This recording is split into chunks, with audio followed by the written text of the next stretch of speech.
The studio lights ran hot, the audience humming with that TV buzz energy. Senator Bernie Sanders leaned toward his mic, urgent, clipped, unmistakable. "Senator Kennedy," he said, "you're a fraud." A ripple, then a hush. Kennedy didn't blink.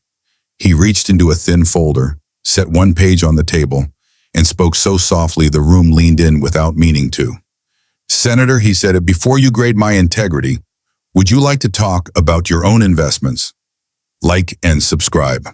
Because the moment the next line landed, the studio froze. This was meant to be a panel, not a showdown, but one word turned it into both. The set was polished like every other televised forum. Glass desk, steel legs, background glowing red, white, blue. Producers bustled like traffic cops, pointing to chairs, whispering cues, checking lapel mics. They didn't book this session for combat. It was billed as a policy panel on working families. 2 senators, 2 experts, 1 moderator. Bernie Sanders entered like he always did, wind at his back, hands already mid-sentence. His aides lined the wings, stacks of briefing notes he didn't need. He was the star of these forums, the crowd's familiar roar disguised as applause. He knew his lines and he knew they worked. John Kennedy slipped in later. No fuss, jacket plain, folder thin, glasses low. He didn't play to the crowd. He carried himself like someone who'd heard louder boos and sharper applause in smaller rooms, back when nothing had lights or cameras. The moderator, a seasoned anchor, smiled for the cameras and kicked it off. "Tonight we're discussing Wall Street, working families, and what fairness in America really means. Standard fare, safe ground." The plan was each senator would get 2 minutes per prompt, then a polite back and forth. Enough drama for clips, but never so much it couldn't be cut to fit the segment. The first question, "Are markets working for working people?" went to Bernie. He leaned forward, palms wide, and thundered about greed, price gouging, the billionaire class. The words landed like drum beats. The crowd applauded mid-sentence, which producers hate, but Sanders knew how to ride. Kennedy's turn was quieter. He spoke of grocery aisles in small towns, parents doing math over bread and milk, farmers watching inputs rise faster than outputs. No slogans, just steady detail. It wasn't applause line rhetoric, but somewhere in the back, a producer scribbled, "Clip this for digital." The panel held together for a while. The moderator tossed pivots, Bernie volleyed fire, Kennedy returned with quiet needles. The rhythm looked safe enough. Until the moderator asked about disclosures, who takes money from whom, and whether Americans can trust what they hear. That's when Bernie's tone shifted. His jaw set, his hand sliced the air, and he looked straight at Kennedy. "Senator Kennedy," Bernie said, his Vermont rasp cutting into the polished air, "you're a fraud." Gasps from the audience. The word wasn't policy, it was personal, and it wasn't said like rhetoric. It was said like a verdict. The moderator blinked, unsure whether to lean in or tamp it down. Schiff, sitting 2 seats down, smiled faintly. Staffers shifted in their chairs. And Kennedy? He didn't flinch. Didn't smile. Didn't scowl. He just set his pen down parallel to his legal pad. Then slowly he reached into his folder and slid out a single page. He tapped it once against the desk. Not dramatic, just enough for the microphones to pick it up. And in that moment, the panel wasn't a panel anymore. It was a cross-examination. One word can sting. The real wound comes when the reply isn't louder. It's sharper. The word still echoed. Fraud. It wasn't an argument, it was a branding iron, and Bernie Sanders had swung it with his whole frame, shoulders pitched forward, fingers stabbing toward Kennedy like punctuation. The Vermont accent, gravelly from decades of rallies, made the syllable land harder. Fraud. For a second, the audience didn't clap or gasp. They winced. The kind of wince that comes when a punch lands cleaner than you expected. Schiff leaned back in his chair like there's a man enjoying theater. Staffers in the wings stiffened.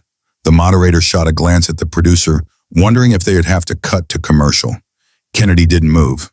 No tightening of the jaw, no flash of temper. He just let the word hang until it sagged under its own weight. Then, slow as molasses in December, he shifted his pen off the legal pad and set it down. Parallel, neat. The gesture was so ordinary it unsettled the room, like a gunslinger dusting his hat before a duel. Senator Sanders, Kennedy drawled, you can call me names, I've been called worse by better. But folks at home don't buy groceries with adjectives. They buy them with receipts. A low ripple of laughter ran through the studio, half amusement, half release.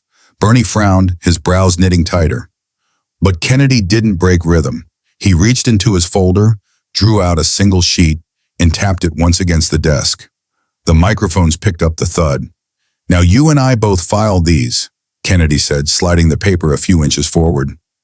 Public disclosures, investments, retirement accounts, broad-based funds. Nothing secret, nothing illegal. Bernie waved a hand, sharp. Diversified funds are not the same as taking money from corporations. Don't play games. His tone was iron, the cadence of a stump speech breaking through. Kennedy smiled faintly, just a curve of the mouth, no teeth. Nobody said it was the same, but you benefit from the profits you condemn. Every working man and woman in this country knows what it means when their pension rises with the market. You're in that same boat, yet you call the boat rotten while rowing it home. The audience shifted, phones lifted higher. The moderator started to interrupt but stopped when he realized people were leaning in, not out. Bernie jabbed again, hand-slicing air. I have never taken a check from Wall Street. Kennedy tapped the page again, softer this time. Neither has the firefighter with a pension. Neither has the school teacher with a target date fund. But both of them own slivers of the market in their savings. Just like you. They don't call each other frauds for it. That one landed. A silence rippled through the gallery, the kind of silence producers love and rivals dread. Bernie straightened, jaw hard, eyes flicking down at the disclosure Kennedy still rested his hand on.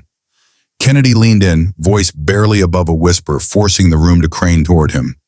So if owning the market makes me a fraud, Senator, what does it make you? The moderator blinked twice, glanced at the control booth, and realized this wasn't going to commercial. This was going viral. One page can do more damage than 1,000 words. The air in the studio had gone brittle. Bernie's fraud still clung to the walls, but now Kennedy had a page flat on the desk, his fingertip resting lightly on its corner, like it wasn't just paper. It was a lever. He didn't wave it. He didn't shake it at the cameras. He simply turned it enough so the masthead at the top was visible to the front row. Reporters recognized it instantly. Senate financial disclosures. Senator Sanders, Kennedy began, calm as a Sunday afternoon. These are your own filings. They list, as required, your retirement holdings, broad market index funds. No shame in that. Millions of Americans own the same thing. Bernie raised a hand ready to dismiss. That is a cheap distraction. Retirement accounts are not the same as being in bed with Wall Street. Kennedy cut him gently, not with volume, but with phrasing that landed like a hook. Nobody said you were in bed. I said you're in the house. And when you rail against the roof while cashing the rent checks, folks start asking which room is yours. The audience shifted. Phones tilted up. Recording. The moderator's eyes darted from one senator to the other, sensing the electricity in the silence. Kennedy tapped the page again. Here's the truth. Diversified or not, these funds are stitched through with the very companies you call immoral. Pharmaceutical giants, tech monopolies, defense contractors. If their profits are fraudulent, then your retirement grows on fraud too. Bernie's voice sharpened, almost cutting through the tension with sheer gravel. The difference is I fight every day to change that system, not enable it. Kennedy leaned forward just enough that the camera zoomed without a producer saying a word. And yet you enjoy the system's rise in every quarterly statement. Senator, people back home call that wanting the sugar without admitting it's candy. A burst of nervous laughter cracked from the crowd before the hush returned. Even Schiff leaned back, eyes narrowed, watching Kennedy work the knife slower than usual. Then Kennedy dropped the quiet hammer. So tell us now, are your returns pure while everyone else's are corrupt, or are you willing to admit you own the same market you condemn? The moderator swallowed, poised to cut to commercial, but the control room didn't give the signal, because they knew this was the clip. The audience sat forward, Some with frowns, some with half smiles, but none leaning back. And Bernie? He didn't flinch outwardly, but the wince in his eyes was caught by every camera in the room. When you try to climb back, the ground itself can slip. Bernie's instincts were sharp. He knew the word fraud had set the tone, but Kennedy's disclosure sheet had shifted it. The cameras were no longer eating up his fire. They were orbiting Kennedy's calm. So Bernie did what skilled politicians do. He pivoted. "This is not about index funds, Senator," he said, voice climbing, hands cutting the air. "This is about the billionaire class, the CEOs who rig the system, the lobbyists who write the laws, the corporations who squeeze every last penny from working people." The applause flickered. Familiar words, familiar cadence, but something was missing. The crowd had already tasted Kennedy's quieter blade, and Bernie's pivot felt like a man running back to the script. Kennedy tilted his head slightly, as though listening to a radio only he could hear. "Nobody disagrees greed exists, Senator, but you called me a fraud. Not greed, not Wall Street, me. And I've got no stock ticker in my back pocket. The only thing I hold is what you hold." He tapped the disclosure again, soft but sharp enough the microphones caught it. "So when you pivot to billionaires, I'll remind you, this page doesn't list billionaires, it lists you." The moderator tensed, sensing the collision. Schiff shifted in his chair, eyes darting between the two men. Aides in the wing scribbled furious notes. Bernie pressed harder. "You are distracting from the issue." Kennedy leaned in. "No, sir. I'm illustrating the issue. You rail against the very tide that lifts your own boat. And when that tide hits the docks in Louisiana, I don't call folks hypocrites for buying groceries with it. Why should you call me one?" The audience murmured, not loud but steady, an audible recognition that Kennedy had just flipped the pivot on its head. Bernie raised both hands now, leaning toward the mic. "I have been consistent my entire career." Kennedy, "So have the numbers, and the numbers say your account rises every time the market rises. That's not fraud, that's math. And you can't impeach math." The moderator blinked, biting back a smile he wasn't supposed to show on air. Schiff leaned back with a frown, realizing the word fraud had been turned into a boomerang. Bernie looked down, then back up. He had passion. He had fire. But passion and fire couldn't erase the fact that Kennedy had the room leaning forward. Eyes locked not on the pivot, but on the page that sat flat between them. A slogan can fill a rally. A receipt can empty it. Kennedy no longer looked like a man defending himself. He looked like a man cross-examining. The word fraud had started the fire, but now Kennedy had found a fire hose, and it wasn't made of water. It was made of numbers. "Senator Sanders," Kennedy began, his drawl deliberate, "when folks in Vermilion Parish cash their pension checks, they don't stand up on a soapbox and holler about purity. They're just glad the numbers add up. You can preach against the market till the cows come home, but you cash the same tide they do. So what makes theirs survival and yours virtue?" The moderator froze. Schiff raised his eyebrows, as if silently admitting the blade had gone deeper than he'd expected. Bernie sat upright, hands clasped tighter now, as though gripping his own point before it slipped. "I have always fought for ordinary people," Bernie fired back, gravel cutting his words sharp. "I have never stood with corporations. My record is clear." Kennedy nodded slowly. "And I'll give you your record. You don't take PAC checks. You don't host Wall Street fundraisers. That's all true. But when you call me a fraud, and the very funds in your disclosures benefit from the same so-called greed, then what you've got is not a record. It's a contradiction." A hum rolled through the audience, low but unmistakable. Viewers could feel it, the balance of the exchange shifting. Kennedy tapped the folder again, steady as a drummer. "You can fight corporations with one hand and cash their dividends with the other. But you can't throw rocks at the house while patching your roof with its shingles." The moderator leaned in, perhaps trying to redirect. "Gentlemen, the broader question is," Kennedy cut gently, not rudely, but enough that the clip would stay clean. "The broader question is whether Americans can afford dinner without being called frauds for living under the same rules as you, Senator." Applause cracked this time, not the whole crowd, but pockets, sharp and unscripted. Producers winced. Applause during an exchange this raw means the moment won't edit clean. It will run whole. Bernie tried to pull the spotlight back. This is not about my disclosures. This is about the millions who suffer under this unjust system. Kennedy leaned forward, glasses low, voice softer now. And I'm telling you, they don't suffer less when you enjoy the same profits you condemn. Receipts don't lie, they don't shout, they just add up. The room sat in that math, the kind no hand wave could erase. The show ended, the moment didn't. When the moderator finally leaned forward, half whispering into his mic, "We're out of time. Final thoughts." The producers thought the fireworks were done. They were wrong. Bernie gave his closing, fierce as ever. Corporations corrupt, billionaires exploit, working families crushed. The audience clapped. It was familiar ground, familiar rhythm, safe again.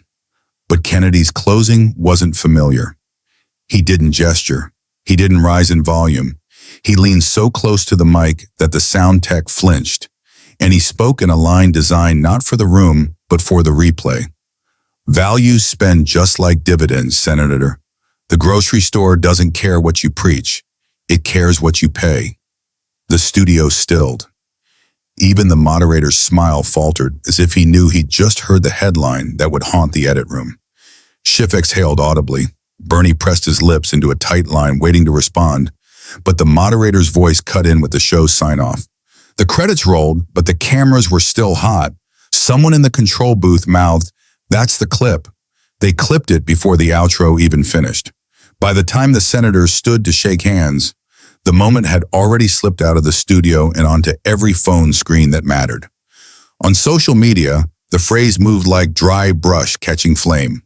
Values spent just like dividends. First as text captions on split-screen GIFs, then as sound bites on radio, then as hashtags that refused to die down. Bernie's supporters argued nuance. Funds aren't complicity. Diversification isn't endorsement. Kennedy's defenders just repeated the line.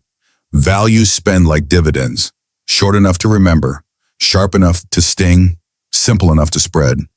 And by morning, America wasn't replaying the word fraud. It was replaying the sentence that erased it. Not every finish needs applause. Some need only replay. The studio lights cooled as staff unplugged cables, but the weight of the exchange hadn't left. Bernie's aides clustered fast, whispering damage control. Schiff slipped out a side door, avoiding cameras. Producers huddled, already knowing which 10 seconds would anchor every evening recap. Kennedy didn't hurry. He gathered his folder with the same unhurried calm he'd carried the entire night. The disclosure page slid back into its sleeve, the pen tucked neatly into the spine. He stood, nodded politely to the moderator, then paused, just long enough to give the cameras one last frame. He leaned toward his mic, voice so even the silence felt staged. "Senator, if the whole market is fraud, then your account and mine are guilty together. The difference is, I don't call my neighbors liars for rowing the same boat." The words landed like a stone dropped in a still pond. No applause, no rebuttal, just ripples that spread out wider than the room. The gavel closed the session, but it didn't close the story. By morning, the line was clipped, captioned, and replayed across every feed. Not shouted, not argued, just steady enough to stick. The sentence that didn't need repeating because America repeated it for him. Kennedy didn't need a flourish. He left the chamber on silence, letting one sentence do the work of a speech. And now I'll leave it with you. Was Bernie right to call Kennedy a fraud, or was Kennedy right to flip the ledger back on him? Tell me in the comments.